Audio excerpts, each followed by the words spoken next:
ሰላም ሰላም ውድና የተከበራችሁ ውድ ኢትዮጵያውያን የሀገሬ ልጆች እንዴት ናችሁ? ሰላም ናችሁ? እኔ በጣም ደህና ነኝ፣ እግዚአብሔር ይመስገን። እናንተስ እንዴት ናችሁ? ሁሉ ሰላም፣ ሁሉ መልካም? ከኔ ጋር ሁሉም ሰላም ነው፣ እግዚአብሔር ይመስገን። ውዶቼ አረብ ሀገር ይሉሃል መስለው እየፈራው ስለምቀርጽ ነው። በነገራችን ላይ ያለሁበትን ሰፈር ላሳያችሁ። በእናታችሁ ገደል ውስጥ ነው ያለሁት። ምንን አስታውሳለሁ መሰላችሁ? ድሮ ቤት እየጠረግን ወደ ማሳጣው ጥራጊን ቆሻሻውን የሚሉንን እዛ ቆይ እሱን አስታውሳለሁኝ ማለት ነው። ያለሁበት ያው ገደሉ ወደ ታች ዝቅዝቅ ያለ ቆሻሻ እንትን መጣ።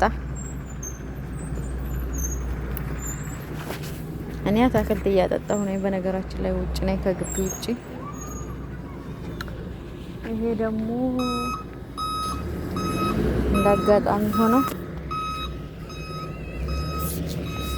ቆሻሻ የሚያነሳው መጣ ማለት ነው። እኔ ቆሻሻ የምጥልበት ቦታ ይሄ ነው።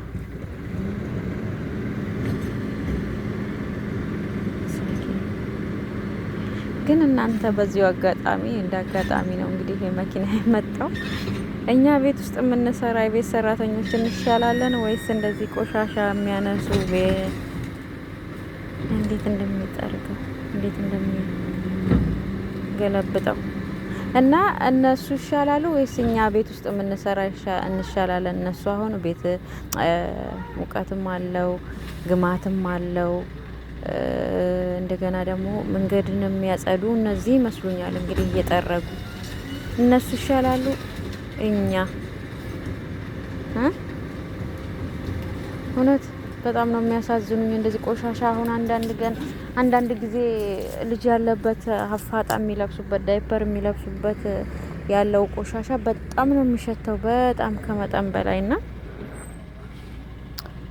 ያንን ግማቱን ተዛም ሲያነሱ ሽታውኛ አንድ ጊዜ ለመጣል እንኳን ምን ያህል ነው የሚሸተን? እና እውነት በጣም ነው የሚያሳዝኑኝ። አንዳንድ ቆሻሻ እንደዚህ አረፍ ምን እንደሚፈልጉ ብቻ እኔ ስንት ጊዜ አይቻለሁ። ከዚህ ቆሻሻ ውስጥ ወንድ ከቆሻሻ ውስጥ የሚፈልጉን ነገር አላቸው። እንደዚህ እየፈለጉ ምን እንደሚወስዱ ባላቅም ማለት ነው። እና ይኸው ገደሉ አያችሁት? መውጣት አቅቶት መኪናው እንኳን እመቤቴን። ቆይማ ገደሉን አሳያችኋለሁ። ዝቅዝቅ ያለ ከዚህ ከኛ መውረጃም ከዛኛው ተመልከቱ ዳገቱ። ቤቱ ብቻ ነው እንጂ አሁን የአረብ ቤት የሚመስል። እስቲ ተመልከቱ ያለሁበት። አሁን እኔ እመቤቴን ኢጃዛ አልወጣም። ኢጃዛ ወጥቼ ማለት ነው መመለስ ነው የሚያቅተኝ። ቦታውን አላውቀውም። ስንት አመት መሰላችሁ እዚህ ቤት ውስጥ የኖርኩት።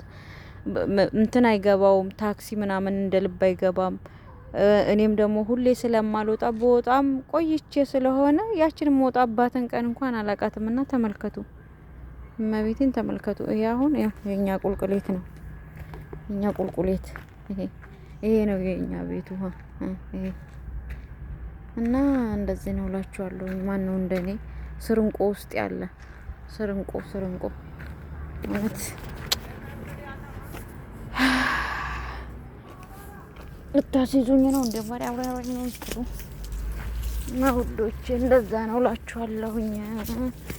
ለስሙ አረብ ሀገር ነኝ ስንት አመት ሙሉ እየኖርኩ፣ ግን እንደዚህ አይነት ስርንቆ ውስጥ ነው ያለሁት። እውነት እንደ አንድ አመት ወይ ሀገሬ ላይ ዘና ብዬ ወይም እዚሁም ቢሆን እንኳን እንደዚህ ጽድት ብለው እንደሚኖሩት እንደዛ ኢጃዛ ቤት ጽድት ብዬ ለአንድ አመት እንኳን ብዬ በኖርኩኝ ብዬ እመኛለሁኝ። ግን የመሞትበት ጊዜ የተቃረበ ይመስለኛል ሳስበው። ደግሞ በጣም ደክሞኛል። በጣም በቃ ከድካምን በላይ ደግሞ ያመኛል። ጉልበቴ ድርቅ ብሏል። ወገቤ በቃ ውስጤ ቁስል ብሏል። ምን ብዬ ልንገራችሁ? ወገቤ ሆዴ ብቻ ምን ብዬ ልንገራችሁ? ውድ ቤተሰቦቼ እና እንደዚህ ነው እላችኋለሁ። እስኪ ሀገር ገብቼ እንኳን ሀገር እኖራለሁ አለም የደራ ልጅ ነኝ። ደራን የምታውቁ ይሄው ቁልቁሌቱን ላሳያችሁ። ከዛ ሽቅ ቤቱን ደግሞ ወደ ላይ አያችሁት? ከዚህ ቁልቁል ይወረዳል። ከዛ ደግሞ ወደ ላይ ሽቅብ ይወጣል። ከዛ ሲመጡ ደግሞ ቁልቁል ይወረዳል። ከዛ ወደዚህ ሽቅብ ይመጣል ማለት ነው። አያችሁት? በመቤቴ ስም እና ማለት ነው የደራ ልጅ ነኝ። ደራ ላይ አሁን ቤተሰቦቻችን ራሱ ተኝተው አድሩም። ብቻ ከባድ ነው። ሀገሬ ገብቼም ስራ ሰርቼ ለወጣለሁ የምለው ነገር የለኝም። ግን ቢያንስ ይሻላል የሚባልበት ሀገር ላይ እንኳን ቢኖር ትንሽ ከሰው ቤት ይሻላል። ለራስ መኖርና ሰው ቤት መኖር እየራስ ስለሆነ ማለት ነው። እና እስኪ በእናታችሁ አግዙኝ፣ እውነት አግዙኝ። ይህን ቪዲዮ እንዳለ ነው እንደወረደ ነው የምለቀው።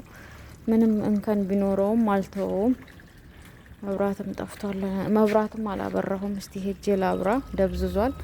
እና ውዶቼ አግዙኝ። ሰብስክራይቤ እንኳን ሄዶልኛል። ሰዓቴ የሞላልኝ ሰዓት እንደገና ቀነሰብኝ። ግን ቴክስት ደግሞ ይመጣልኛል በጉጉል በርስደይ ምናምን እያለ ማለት ነው ሲመስለኝ። ያው ሙይ ነው የሚለኝ፣ ልደትሽን ሙይ ልሽ ያለ ነው የሚሉኝ ልጆች ሳሳያቸው ማለት ነው። እንግዲህ እንግሊዘኛ 0 ነኝ እና ያንን ደግሞ እኔ አላቅምና ምታቁ እስኪ ልተባበርሽ የምትሉ ድክመቴን አይታችሁ በቃ እስቲ በቃ ብሎኝ እግዚአብሔር እንዶ እመቤቴን ቢያንስ ስራ ምን እንጃ ምን ብዬ ልበላችሁ። አሁን እንዴት ብዬ ላስረዳችሁ?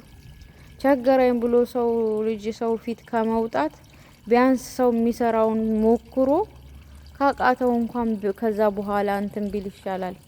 እና እስቲ በዚህ ተባበሩኝ እላችኋለሁ ውድ ኢትዮጵያውያን። አመሰግናለሁኝ። እንግዲህ ያው ለቪዲዮ ጥራት በጣም ይቅርታ፣ ከመሸ ነው ቪዲዮ እየቀረጽኩ ያለሁት እና መብራት የውጭ መብራት ስላልበራልኝ ጨለመብኝ። እኔ ደግሞ ማቋርጬ መሄድ አልፈለኩም እና መልካም ጊዜ።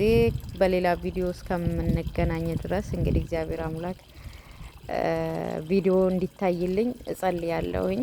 እሱ ይርዳኝ እውነት።